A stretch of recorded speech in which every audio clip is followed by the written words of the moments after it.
Add the third of the chord you're on, and you'll play right through the changes. Let me show you what I mean. The minor pentatonic scale, position 1, there, box 1, it can sometimes sound like there's something missing, especially if you just play that through the whole chord progression. You might bend and move it around and do different boxes, different positions there, but there's something missing when your progression, even your standard 12-bar blues or your rock, whatever you're playing, there's something missing when the key changes chords.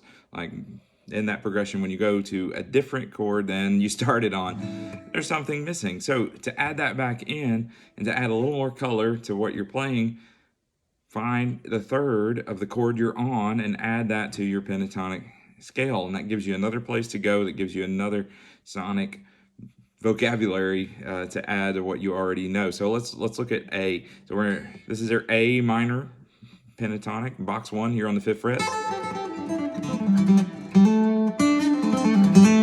So in that, if we put our A7 chord over that, look for the notes that are different. So everything is in there except for this one. That's your third. It's a C sharp. If you know your major scales, you go A, B, C sharp there. So this works for blues, especially if you're using that minor pentatonic in a blues setting. That third is C sharp. So this would work in a major blues, or if you started on a 7th chord, that's C sharp. You can add that C sharp in there.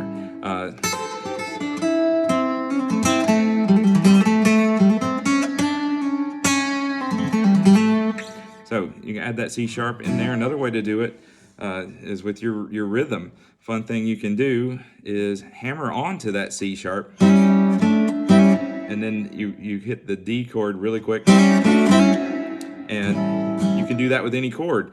So if you got your D7 up here, same thing.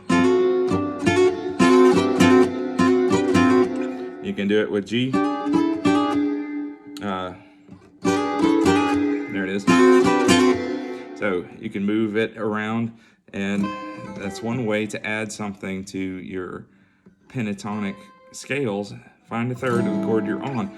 If you're playing the A chord, then it's that C sharp. If you're playing a D, it's going to be the F sharp. If you're playing the E, it's going to be the G sharp.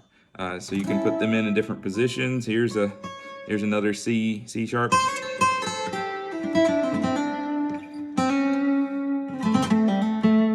You can use that as a passing tone. You can hang out on it for a second, but it gives you something else to add to a shape that you already know, and it's right there.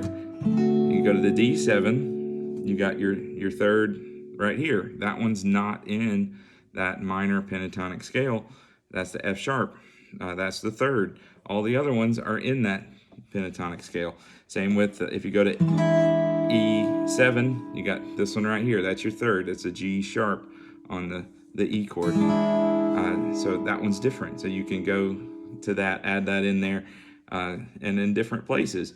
Notice for this progression, I'm staying on the 5th fret with these shapes. That's part of the cage system that helps you minimize your movement.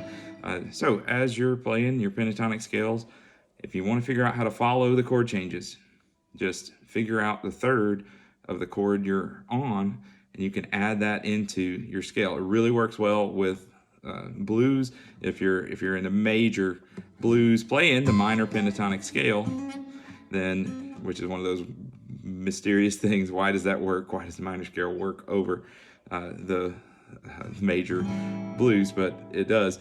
But anyway, you can add that third in there wherever you want to on the fretboard.